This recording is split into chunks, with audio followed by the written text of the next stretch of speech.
Emily Carter slipped into the office of Heartland Construction at exactly 8 o'clock in the morning, as she had done every weekday for the past 4 years.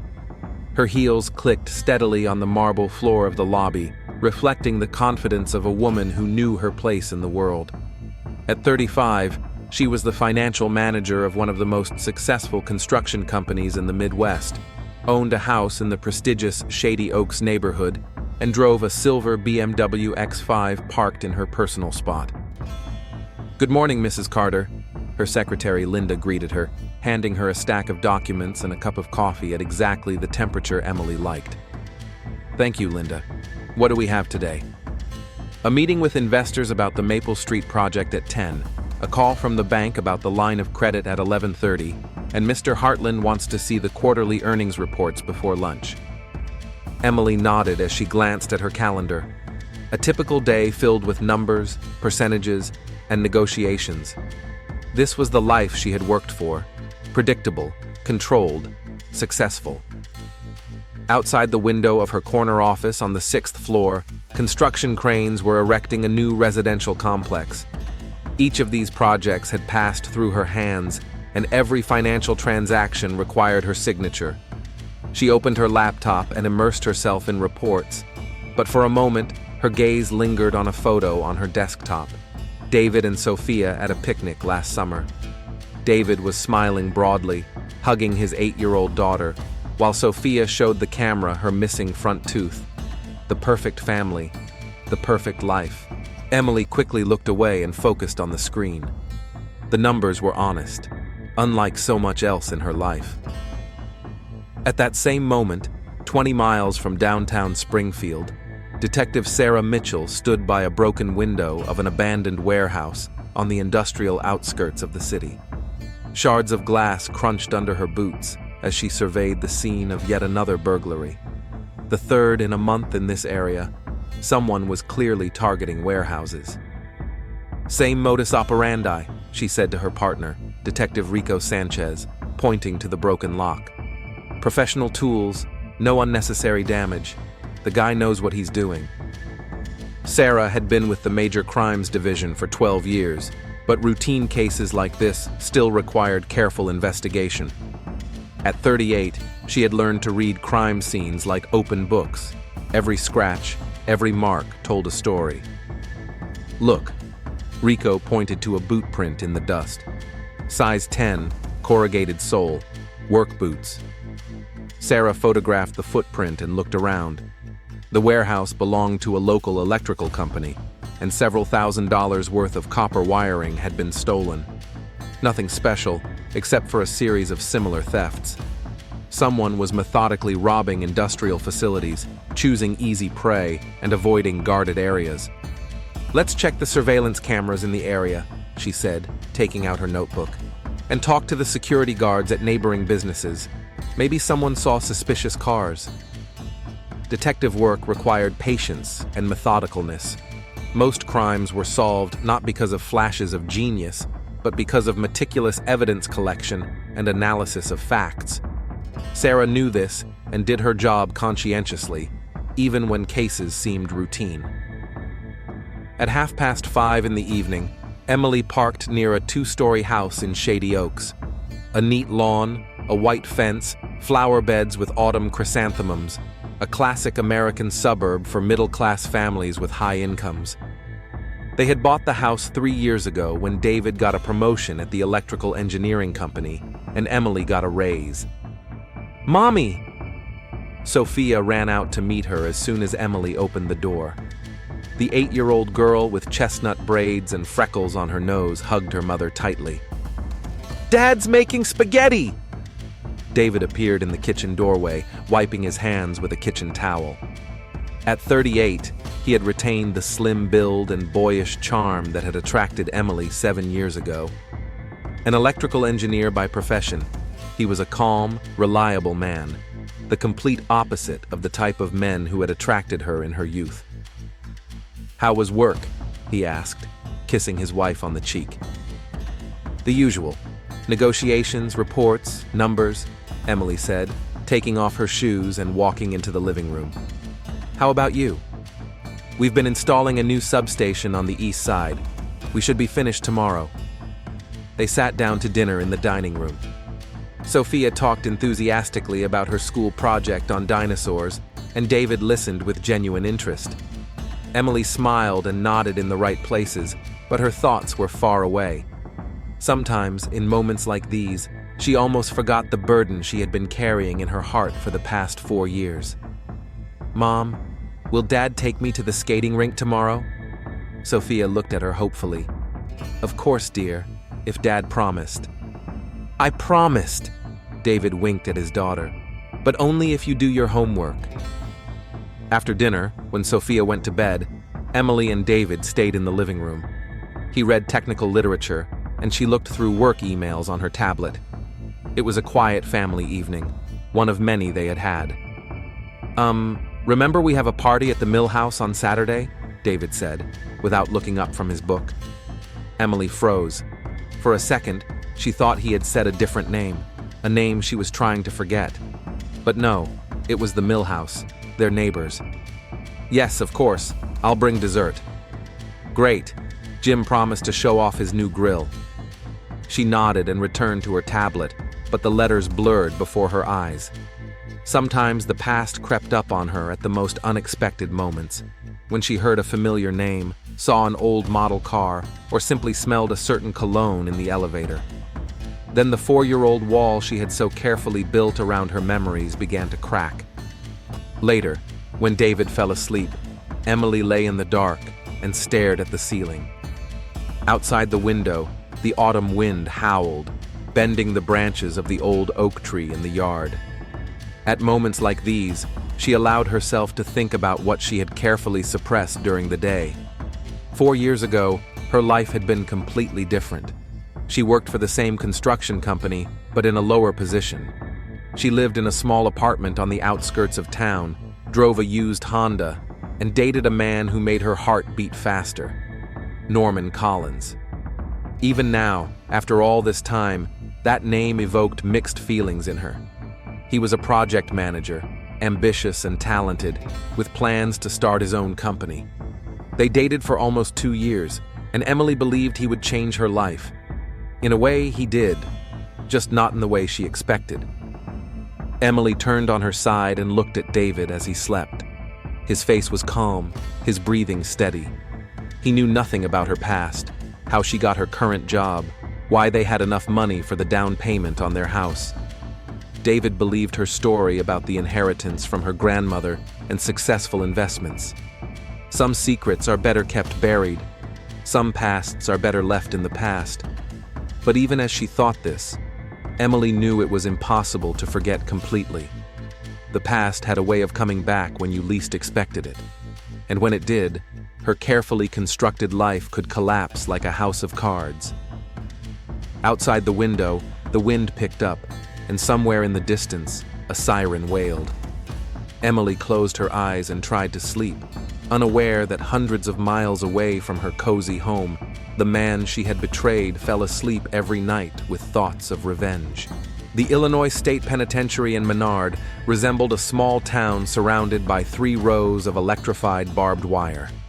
Gray concrete walls, watchtowers, and the clanging of metal doors created an atmosphere in which time stood still and hope slowly died. Norman Collins had spent 3 years, 8 months, and 14 days here. He counted each day because it helped him stay sane. At 34, Norman still had the lean physique and sharp mind that had once made him one of the most promising project managers in Springfield. His days passed in the monotonous routine of prison life. Wake up at 6 in the morning, breakfast in the dining hall, work in the laundry room, lunch, an hour of free time in the yard, dinner, and lights out at 9 in the evening. Every day was a carbon copy of the previous one, and Norman learned to find a kind of peace in this predictability. His cell in the second block was typical for medium security inmates, a narrow space with a bunk bed, a metal toilet, and a small table bolted to the wall. Norman occupied the lower bunk, and the upper one was occupied by Carlos Velasquez, a short, stocky 29-year-old man who was there for car theft. Over the 2 years they had been neighbors, they had learned to respect each other's personal space and avoid conflict. Carlos was due to be released in 6 months and often talked about his plans for freedom. He had gotten a job in a warehouse through a prisoner rehabilitation program and had even rented a small apartment in Springfield. Norman listened to these stories with outward indifference, but inside he was gnawed by envy. He still had 2 years to go before his parole, and he wasn't sure he could endure them. His conviction for embezzlement and fraud involving $500,000 had destroyed not only his career, but his entire life. Heartland Construction had sued him, his bank accounts had been frozen, and his reputation had been ruined forever. The worst part was that Norman still didn't understand how it had happened. The documents proving his guilt had appeared out of nowhere, and the figures in the computer files did not match what he remembered. During the investigation and trial, Norman tried to prove his innocence, but all the evidence pointed to him. His lawyer, an overworked public defender, advised him to accept a plea bargain in order to get a lighter sentence. 5 years instead of a possible 10 seemed like a lifeline at the time. The first months in prison were the hardest. Norman constantly replayed the events that led to his arrest in his head, trying to understand where he had gone wrong. He recalled every financial transaction, every document, every decision, but found no answers. Gradually, the acute pain gave way to a dull resentment at the injustice of the world, and then that too dulled, giving way to indifferent acceptance. Norman learned to live in prison. He avoided conflict, did his job in the laundry without complaint, and spent his free time reading books from the prison library. He read everything from classical literature to technical manuals, just to keep his mind occupied and prevent it from sinking into depression. Knowledge was the only wealth that could not be taken away from him. Sometimes he thought about Emily. Their romance had ended a month before his arrest, and Norman blamed himself for a long time that their relationship had fallen apart just when he needed support the most. Emily explained the breakup by saying she wasn't ready for a serious relationship, and Norman accepted that explanation, even though it hurt. During his arrest and trial, she never visited him or replied to his letters. It was understandable. What woman would want to be associated with a convicted criminal? That October evening in prison was much like hundreds of others. After dinner, Norman was lying on his bunk reading a biography of Thomas Edison when Carlos returned from the shower. His cellmate was usually talkative and cheerful, but today he looked pensive. "Norman, I need to tell you something," Carlos said, sitting on the edge of the lower bunk, nervously twisting a towel. Norman put down his book and looked at him. Over the past 2 years, he had learned to read his cellmate's moods, and now Carlos was clearly worried about something. "Remember I told you I worked in construction before I was arrested? For different companies, including yours, Heartland Construction." Norman nodded.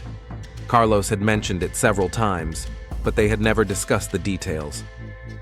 "I worked there as an electrician on a subcontract in 2021, right when you were arrested." Something in Carlos's voice made Norman wary. He sat up on his bunk and looked closely at his cellmate. "I wasn't really involved in office matters back then, you know? I was only interested in my job. But the guys were saying all kinds of things. That the financial manager got a promotion after your arrest. That she now lives in a big house and drives an expensive car." Norman's heart began to beat faster. He didn't understand where Carlos was going with this, but he sensed that it was important. "Yesterday I got a letter from my cousin Miguel. He still works at Heartland, and he wrote something strange." Carlos took a folded piece of paper out of his pocket and handed it to Norman. The letter was handwritten in Spanish, and Norman could barely make out individual words. "Miguel says that last week they were discussing old cases at the office. Someone from accounting found some archived files and noticed something strange in the documents from your case. Miguel doesn't understand the details, but he says that the numbers don't add up, that someone very skillfully forged the documents to pin the blame on you." Norman felt the room begin to spin. He reread the letter several times, even though he didn't understand all the words. "Are you sure about the translation?" "Absolutely." Miguel says that the financial manager, a woman named Emily Carter, got your job a month after the trial. She lives like a queen, and everyone in the office knows she used to be your girlfriend. The name Emily struck him like a bolt of lightning. Norman felt the blood drain from his face and his ears begin to ring. The world around him shrank to the size of a prison cell and then disappeared altogether. Emily, his Emily, who cried in his arms after arguments, who made plans for their future together, who said she loved him more than life itself. Emily, who had access to his computer, knew all his passwords, could forge his electronic signature. The pieces of the puzzle began to fit together into a terrifying picture. The sudden breakup of their relationship a month before his arrest, her coldness and detachment in recent weeks, her refusal to see him after his arrest, and her rapid career growth after his disappearance from the company. "Are you okay, buddy?" Carlos's voice sounded as if it were coming from far away. Norman couldn't answer. Memories of the last months of their relationship flashed before his eyes. Emily often stayed late at the office, saying she was studying new financial programs. She asked him about his work projects, procedures, and security systems. Norman thought she was just interested in his work, wanting to better understand his profession. Now he realized that she had been gathering information. She had been studying his work methods so that she could skillfully imitate them when forging documents. She had used his trust and love as tools to destroy his life. Norman remembered their last evening together. Emily had been strangely nervous, sometimes clinging to him, sometimes pulling away. When he asked what was wrong, she said she was just tired from work, and in the morning, she announced that they needed to break up. "I'm not ready for a serious relationship," she said, not looking him in the eye. "I need to focus on my career." 3 weeks later, he was arrested. A month later, Emily got his job. The rage that Norman had suppressed for 3 years flared up with renewed vigor. But it wasn't blind anger, it was cold, calculated hatred. Emily didn't just betray him, she destroyed his life with cold-blooded calculation. She stole his freedom, his reputation, his future. And she had built her own prosperity on it. Norman imagined her in a big house, driving an expensive car, surrounded by a new family. She was living the life they had planned to live together, using the money he had gone to prison for. Every day of her prosperity was paid for with his suffering. "Is she alive?" Norman's voice was quiet, but Carlos heard something in it that made him recoil. "Yes, Miguel says she still works for the company. She's married and has a child." Norman closed his eyes and was silent for a few minutes, digesting the information. When he spoke again, his voice sounded completely calm. "Tell me everything you know about the early release program for warehouse workers." Carlos frowned. "Why do you need that? You still have 2 years until your release." "Just curious." For the next few hours, Norman asked Carlos about the details of the rehabilitation program, the warehouse where he would be working, the routes and schedules. Carlos answered willingly, thinking that Norman was simply planning for his future release. In fact, Norman was planning an escape. During his 3 years in prison, he had studied every aspect of the security system. He knew the guard shift schedules, patrol routes, and weak spots in the perimeter. Knowledge gained from books on engineering and electronics had helped him understand how alarm and video surveillance systems worked. He had never planned to use this information, but now everything had changed. Carlos could be the key to his escape. In 6 months, he would be working at a scrap metal warehouse in the industrial zone of Springfield. He would have a company truck, access to tools, and, most importantly, a reason to leave town regularly to visit suppliers. Norman began to plan. He mapped out routes, studied maps of the area, and thought through every detail. He had 6 months to prepare, and he would use every day. Late at night, when Carlos was asleep, Norman lay in the dark and thought about Emily. He remembered every moment of their relationship, But now all those memories were poisoned by the knowledge of her betrayal. Their first meeting at the company office, when she was just a clerk in the finance department, her shy smile when he asked her out to dinner, their first kiss in her small apartment, her tears of happiness when he told her he loved her. Was any of it real? Or had she planned to use him from the beginning? Norman could no longer tell the truth from the lies in their relationship, and that hurt more than prison itself. But the pain was good fuel for hatred, and hatred gave him a purpose. Emily thought she was safe. She had built a new life on the ruins of his fate and was enjoying the fruits of her betrayal. But her time was coming to an end. Norman was a patient man. 3 years in prison had taught him to wait. But waiting did not mean inaction. Every day he became stronger, smarter, more ready for the moment when he could remind Emily of the price of betrayal. Justice was what she got in court, destroying his life. Revenge was what he would bring her. The dawn of November 15th was gray and damp. A thick fog enveloped the Illinois Correctional Facility, reducing visibility to a few dozen meters. This was the weather Norman Collins had been waiting for the past 2 weeks, studying weather reports in the prison library. Carlos had been released a month ago and got a job at Metal Trading, a warehouse on the outskirts of Springfield, just as he had planned. Every Wednesday, he would come to the prison in a company truck to pick up scrap metal from the prison workshops. Officially, it was part of the prisoner rehabilitation program, but for Norman, these weekly visits were the key to his freedom. At 5 in the morning, while the prison was still asleep, Norman made his way to the metalworking shop. During months of preparation, he had studied every detail of the patrol guard's route and knew he had exactly 7 minutes before the next round. Hiding among the metal sheets destined for transport, he waited for Carlos to arrive. The truck appeared at 5:30. Carlos looked nervous and pale, but he acted according to plan. He loaded the scrap metal with a crane without checking the contents thoroughly, as he usually did. The guards at the gate conducted a routine inspection of the cargo, but the fog and early morning hours played into the fugitive's hands. 20 minutes later, the truck left the prison grounds.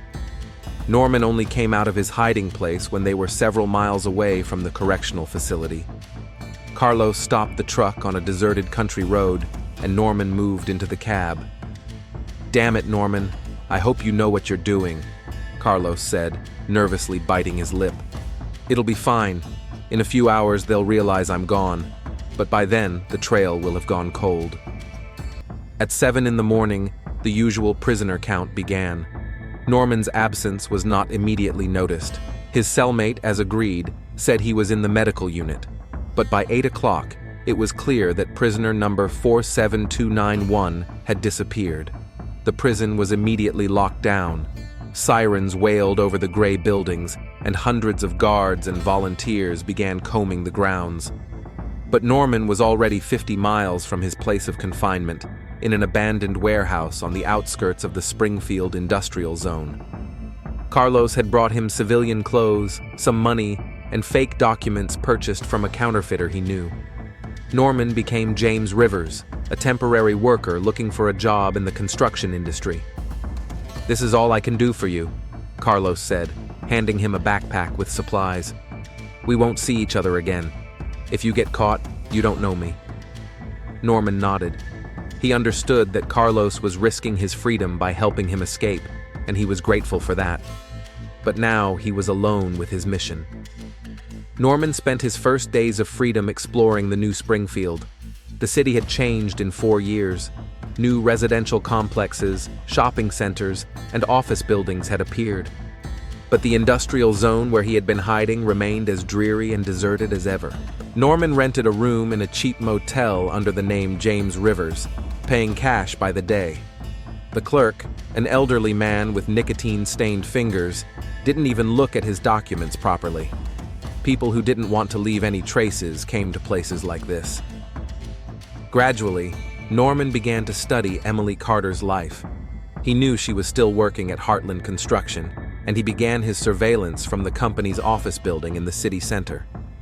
Every morning, He took up position in the cafe across the street, ordered coffee, and sat for hours studying the employees coming and going. He saw Emily on the third day. She parked her silver BMW near the main entrance at exactly 8 o'clock in the morning, as she had done every working day for the past 4 years. Norman felt his heart tighten with a familiar painful twinge. She hadn't changed much. Same chestnut hair, same confident gait, same profile he remembered so well. But something about her was different. Expensive clothes, confident movements, a new car, everything pointed to Emily's success.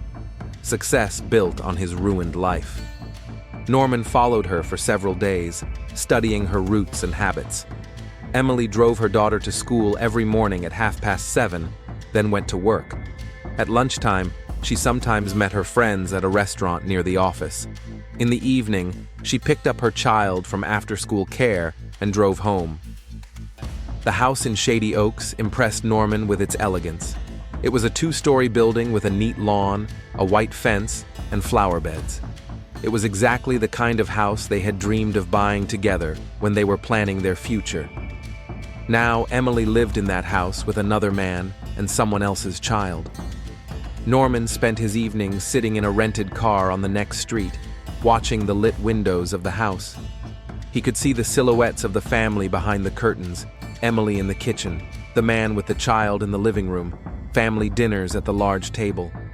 It was a picture of idyllic family happiness, bought at the price of his suffering. The rage he had carried inside him for months gradually crystallized into cold determination. Emily needed to be reminded of the price of betrayal. Meanwhile, Emily began to feel a strange uneasiness that she couldn't explain. It all started with little things, the feeling that she was being watched when she walked down the street, or the sound of footsteps behind her that stopped when she turned around. At first, she blamed it on fatigue and stress at work. The company was bidding on a major housing project, and the last few weeks had been intense, but the uneasiness didn't go away. It only grew stronger. One evening, on her way home from work, Emily noticed a dark car in her rearview mirror that had been following her for several blocks. When she turned into an alley, the car turned too. When she sped up, the car sped up behind her. Emily's heart began to race. She turned sharply to the right, then to the left, weaving through familiar streets. The car fell behind somewhere near the shopping center, but her sense of unease remained. At home, she didn't tell David about her suspicions. What could she say? That she thought she was being followed? She had no proof, only a vague sense of danger. That night, Emily lay awake, listening to every sound outside her window. The creaking of the branches of the old oak tree, the noise of passing cars, the barking of a neighbor's dog. Everything seemed suspicious and threatening. She got up several times to check the locks on the doors, even though she knew she had locked them before going to bed. Somewhere deep down, Emily understood that her anxiety might be related to the past. For 4 years, she had lived in constant fear that the truth about Norman Collins' case would one day come to light. She had carefully destroyed all the evidence, but she couldn't completely get rid of her fear. Sometimes, when she saw news reports about early prisoner releases or rehabilitation programs, her heart would sink with dread. What if Norman was released early? What if he found out the truth? What if he wanted revenge?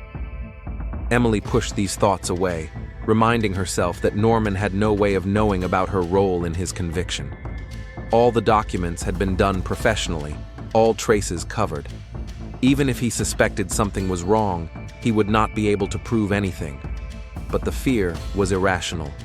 It lived somewhere in her subconscious, poisoning every day of her peaceful life. Carlos Velasquez hadn't slept for 3 nights in a row. After Norman's escape, he tried to live a normal life, going to work, meeting friends, but the inner tension wouldn't let up. News of the escape appeared in all the local media. Norman's photo was posted on bulletin boards throughout the city, and the police warned citizens that the fugitive could be dangerous. Carlos was not mentioned in the reports, but he knew that sooner or later the investigation would reach him. Every day he waited for a knock on the door. Every time he saw a police car, His heart skipped a beat with fear. He had helped Norman escape from prison, which made him an accomplice to the crime. If he was caught, he could get an additional sentence or lose his parole. The worst part was that Carlos was beginning to doubt the rightness of his actions. In prison, Norman's revenge seemed justified. After all, he had been framed. But now, free, Carlos realized that he had helped a dangerous man escape justice. What if Norman really hurt this woman? What if he killed her or her family? Carlos would be just as responsible for those deaths as the fugitive himself. He thought about going to the police and telling them everything he knew. Perhaps if he cooperated with the investigation, the punishment would not be so severe. Perhaps they could catch Norman before he did something irreparable. But fear was stronger than conscience. Carlos continued to work, pretending that nothing had happened and hoping that Norman would simply hide in another city or state. Detective Sarah Mitchell was assigned to search for the fugitive prisoner on Monday morning. The head of the department, Captain Johnson, called her into his office and handed her a folder with a photo and a file. Norman Collins, 34 years old, former project manager, served time for embezzlement and fraud, escaped from Menard 4 days ago. The captain was brief and businesslike. Sarah studied the photo. An ordinary face, unremarkable, the kind of man who could easily get lost in a crowd. Fugitives like this were the most dangerous because they could hide for years without attracting attention. And any information on where he might be hiding? Not yet. Prison authorities think someone helped him. They're checking all visitors and suppliers from the last few months. Sarah began her investigation by studying Collins' personal file. Convicted in 2021 for embezzling $500,000 from the construction company Heartland Construction. He behaved exemplary in prison and had no disciplinary violations. He had virtually no family or close friends on the outside. This made the search difficult. Most fugitives sooner or later tried to contact relatives or friends, which gave the police clues. But Collins had no such connections. Sarah went to the Heartland Construction office to talk to the fugitive's former colleagues. Perhaps one of them remembered the details of his case or knew people he might contact. Financial manager Emily Carter agreed to meet with her during her lunch break. They sat down at a cafe near the office, and Sarah immediately noticed that the woman looked nervous. "I remember Norman, of course," Emily said, fiddling with her napkin. "We worked at the same company when he was arrested." "Did you know him personally?" Emily hesitated before answering. "We dated for a while. That was before he was arrested." "Could he try to contact you?" "I don't think so. Our relationship ended a month before his arrest. We haven't been in touch since then." Sarah studied her companion's face. Emily was clearly hiding something, but the detective couldn't figure out what it was. Perhaps the woman was simply embarrassed by the fact that she had been dating a convicted criminal. "If he contacts you, call the police immediately," Sarah said, leaving her business card. "Don't try to communicate with him yourself." After meeting with Carter, Sarah spoke with other company employees, but no one could provide any useful information. Collins was a quiet, withdrawn man who had no close friends among his colleagues. It was a dead end. Norman Collins had vanished into thin air, leaving no trace. But Sarah knew that sooner or later he would show up somewhere. Fugitives always make mistakes. It's just a matter of when and at what cost. Tuesday, November 28th, was particularly cold. Wet snow had been falling on Springfield since early morning, turning the roads into a slippery mess of mud and ice. Emily Carter stayed at the office until 7 in the evening, finishing the quarterly reports for the Heartland Construction Board of Directors. She usually tried to leave early to pick up Sophia from after-school care, but today, David had taken on that responsibility. The parking lot near the office building was almost empty by the time Emily descended into the underground garage. Fluorescent lights flickered, casting uneven shadows between the columns. Her footsteps echoed off the concrete walls, and her breath turned into white clouds of steam. The BMW was in its usual spot in the far corner of the garage. Emily was fumbling for her keys in her purse when she heard footsteps behind her. She turned around, but saw no one. Only long shadows between the cars and the flickering light of the lamps.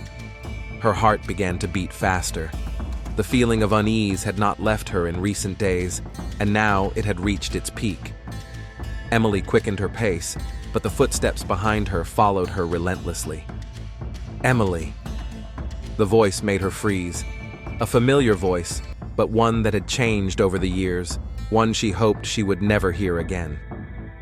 Emily slowly turned around. The man stood 10 steps away from her, half hidden by the shadow of a concrete pillar. Tall, thin, with dark hair and familiar features that had become more angular and harsh. 4 years in prison had changed him, but Emily would have recognized him in 1,000. "Hi, Em." Emily's hand instinctively reached for her purse, where her phone was, but she couldn't move. Fear paralyzed her entire body, turning her into a statue. "Surprised to see me?" The man slowly approached, his footsteps echoing rhythmically off the garage walls. He was holding something metal in his hand, a tool or a weapon. Emily couldn't tell in the dim light. "I've learned a lot over the years, about how you changed the numbers in the reports, about how you forged my electronic signature, about how you made me the scapegoat for your crimes." Emily backed away toward her car, but she could feel the cold metal of the door against her back. There was nowhere to go. "You know what's funny? I really loved you. I was planning to ask for your hand in marriage, and you were already planning my demise." His voice sounded calm, almost friendly, but Emily heard a deadly threat in it. She tried to speak, but only a strangled wheeze came out of her throat. 4 years, Em. 4 years I sat behind bars for your crimes while you lived in a beautiful house with your new family. 4 years of hell you put me through. The distance between them had shrunk to a few steps. Emily saw his eyes, cold, full of hatred, devoid of any sympathy. This was no longer the man she once knew. "Please," she finally whispered. Too late for please, Em. What happened next took less than a minute. The screams echoed off the concrete walls of the underground garage, but no one heard them in the empty building. Then there was silence, broken only by the sound of dripping water somewhere in the corner and the hum of the fans. David Carter began to worry at 8:30. Emily was supposed to be home by 8, but her phone had been silent for over an hour. This wasn't like her. Even when she was late from work, she always called to let him know. "Dad, where's Mom?" asked Sophia, peeking out from behind her math textbook. "She's stuck at the office, sweetheart. She'll be home soon." But at 9 o'clock, Emily still wasn't home. David called Heartland Construction, but only got the answering machine. The building security guard said he had seen Mrs. Carter in the garage around 7 o'clock, but her car hadn't been in the parking lot since then. By 10 o'clock, his concern had turned to panic. David asked a neighbor to keep an eye on Sophia and went out to look for his wife. He drove all the routes she usually took home, checked the shopping malls and restaurants where she might have lingered. Nothing. At 10:30, he returned to the office building. The night guard reluctantly agreed to check the underground garage, although he claimed that Emily's car was not there. They found the BMW in its usual spot in the far corner. The engine was cold, and there was a thin layer of frost on the windshield. The car had been there for several hours. David walked around the car, looking in the windows. The interior was empty, but the driver's door was ajar. On the asphalt near the car lay a woman's handbag, a brown leather one he had given Emily for her last birthday. "Call the police," he said to the guard in a trembling voice. Emily was found 20 minutes later.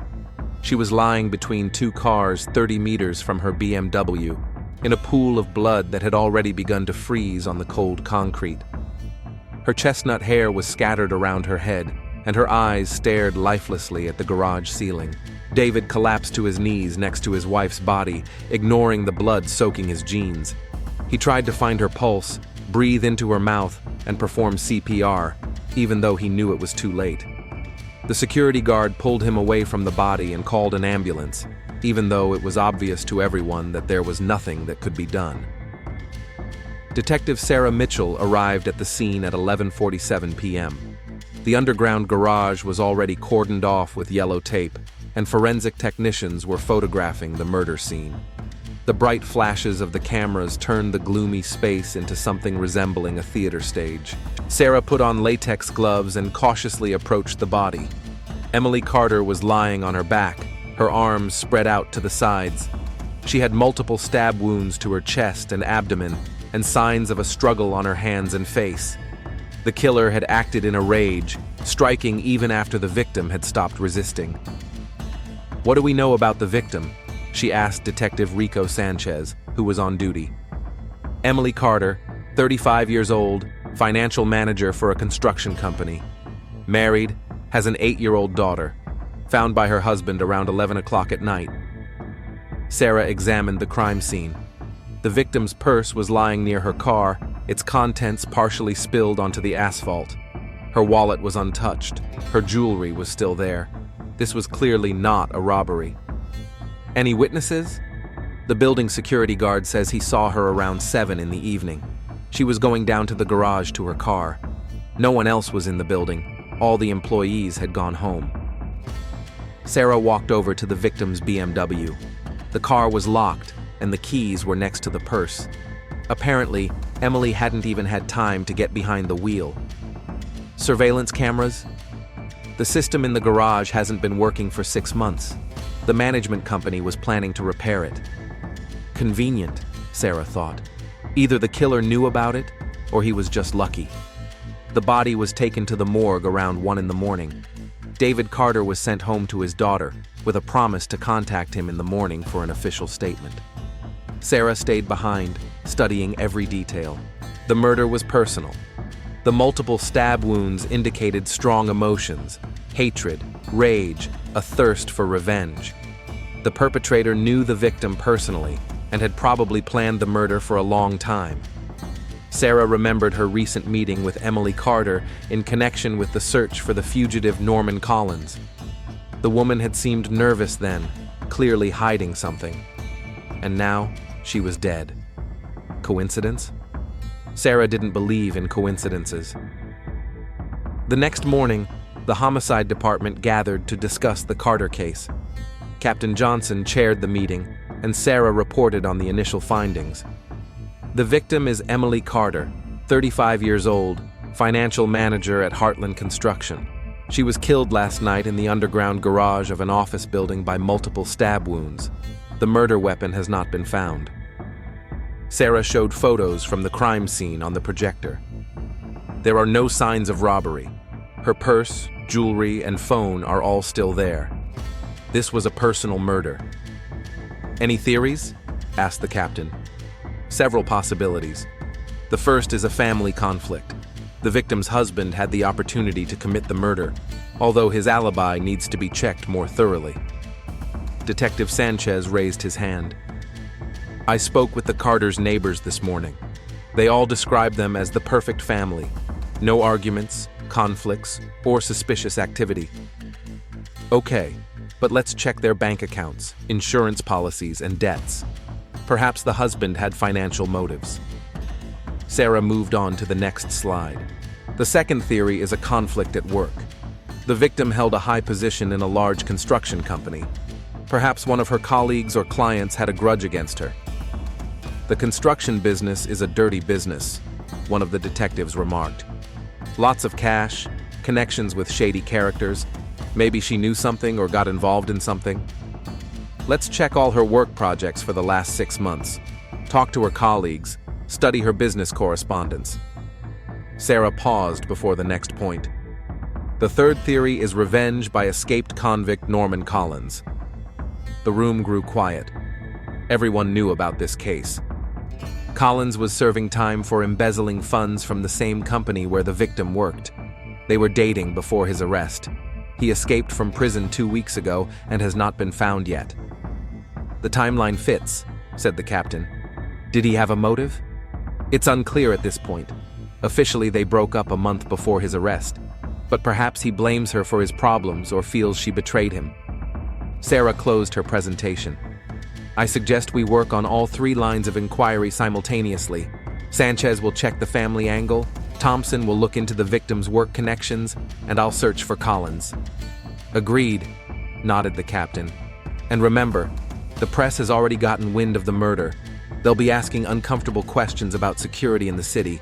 We need quick results." After the meeting, Sarah returned to her desk and opened Norman Collins' file. Somewhere in the city, a fugitive prisoner, possibly a murderer, was hiding, and there was less and less time to find him. Sarah's intuition told her that the key to solving the case lay in Emily Carter's past, in what had happened 4 years ago between her and Norman Collins, in what the woman had so carefully hidden during their last meeting. The dead cannot tell their secrets, but sometimes those secrets reveal themselves, written in blood on cold concrete. 3 days had passed since Emily Carter's murder, and Detective Sarah Mitchell still had no solid leads. David Carter's alibi was confirmed. At the time of the murder, he was at home with his daughter, as attested to by neighbors. The victim's work connections also yielded no results. Colleagues described Emily as a conscientious employee with no enemies or serious conflicts. That left Norman Collins. The escaped convict seemed to have vanished into thin air, leaving no trace. Sarah examined all the CCTV cameras within a few blocks of the crime scene, but the quality of the recordings was too poor, and most of the cameras in the industrial area had not been working for a long time. The breakthrough came on Friday morning when a short, stocky man in his 30s appeared at the police station. Carlos Velasquez looked exhausted and frightened, as if he hadn't slept for days. "I want to turn myself in," he told the sergeant on duty. "I helped escaped convict Norman Collins escape from prison." Sarah questioned Carlos for 2 hours. The man spoke slowly, his voice pained, clearly tormented by remorse. "I didn't think he was capable of killing anyone. I swear if I had known, I would never have helped him." Carlos described in detail the escape plan, his role in it, and how Norman learned the truth about Emily from his cousin Miguel. The story formed a logical picture. The fugitive had a strong personal motive for murder. Where could he be hiding? "I don't know. After the escape, we only met once, when I gave him the documents and money. He said he would act on his own from then on." But Carlos provided an important detail. Norman was interested in warehouses in the industrial zone and asked about abandoned buildings where he could hide unnoticed. Sarah organized a search of all vacant warehouses and abandoned buildings in the industrial part of Springfield. The search took all day, but the result was worth the effort. Norman Collins was found in a dilapidated former auto repair shop on the outskirts of town. He did not try to escape when the police surrounded the building. It was as if he had been waiting for this moment. The arrest went smoothly. Norman came out of hiding with his hands up, his face expressing not fear but some strange relief. He was wearing the same clothes he had on the day of his escape, but now they were dirty and torn. His hair was disheveled, and he had a week's worth of stubble on his face. During a search, a bloody knife was found hidden in one of the rooms of the building. Forensic tests later confirmed that the blood belonged to Emily Carter. During questioning, Norman remained calm and answered questions without attempting to confuse the investigation. He confirmed his guilt in Emily's murder, but insisted that he had acted in the heat of the moment after realizing the extent of her betrayal. "She ruined my life," he said in a monotone voice. "I spent 4 years in prison for her crimes. 4 years of hell, while she lived in luxury on stolen money." Gradually, piece by piece, Norman told the whole story of their relationship and what had happened 4 years ago. Emily was working as a clerk in the finance department at Heartland Construction when they started dating. Norman was a project manager, a promising employee with plans for career advancement. Their romance lasted almost 2 years, and Norman was seriously considering marriage. Problems at the company began 6 months before Norman's arrest. Several large projects had exceeded their budgets, and the financial reports showed strange discrepancies. Emily, who had access to the company's financial systems, systematically transferred money to dummy accounts, disguising the transactions as legitimate expenses for subcontractors and suppliers. She was smart and careful. The amounts were not large enough to immediately attract attention, and the paperwork looked completely legitimate. But when the auditors began to examine the company's finances more closely, it became clear that someone was systematically stealing money.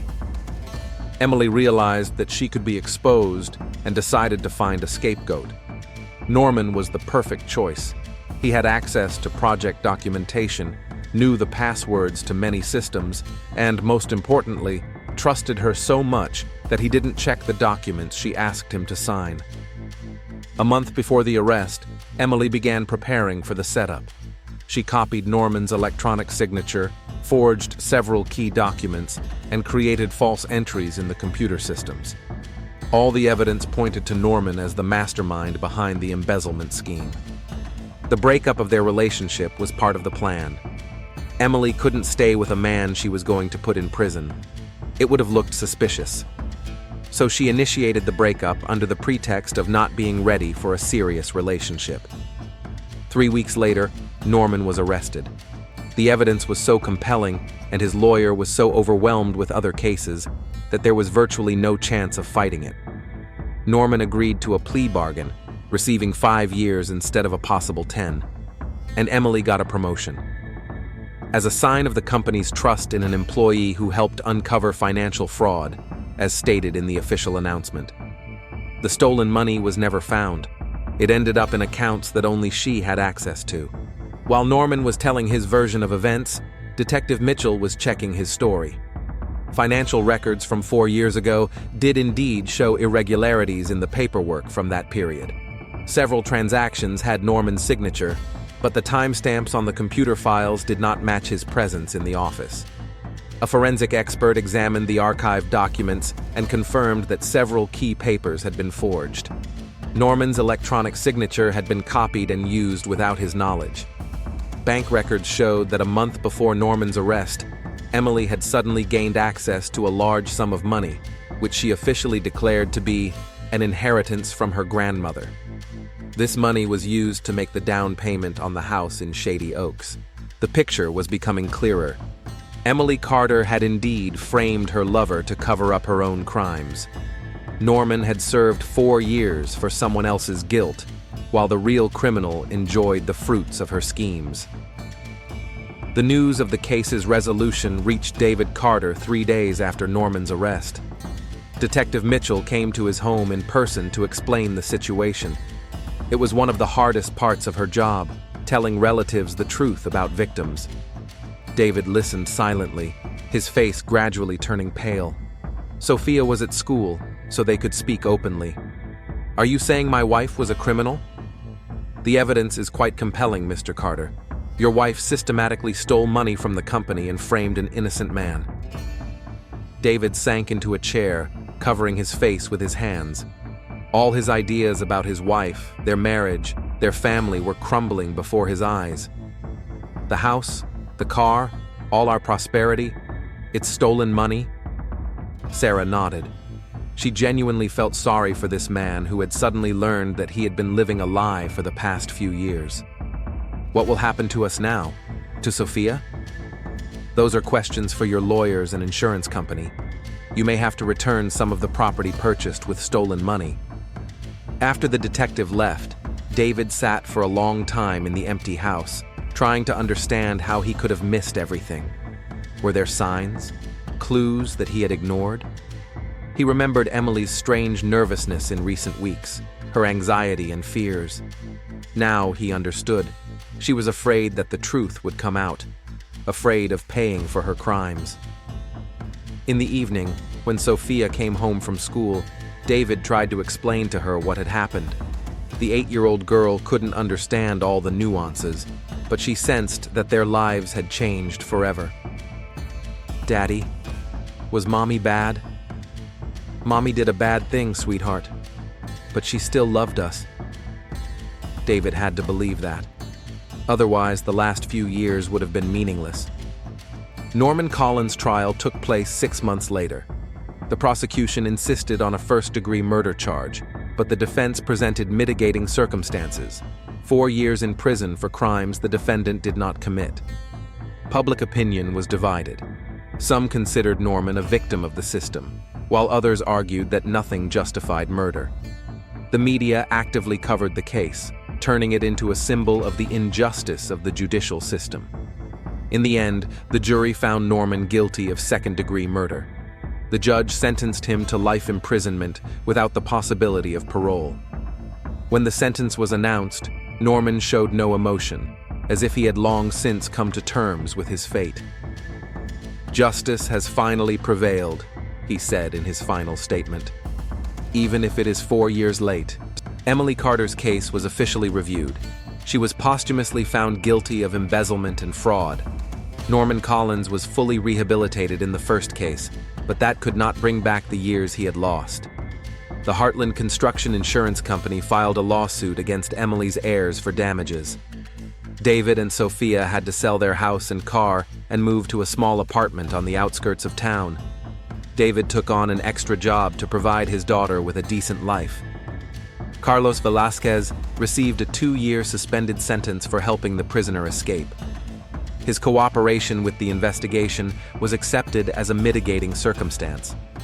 There were no winners in this story, only victims of a chain of lies and betrayals that began 4 years ago in the office of a construction company. The truth, as they say, always comes out. The question is, what price must be paid for it? In the case of Emily Carter and Norman Collins, that price proved too high for all those involved in the tragedy.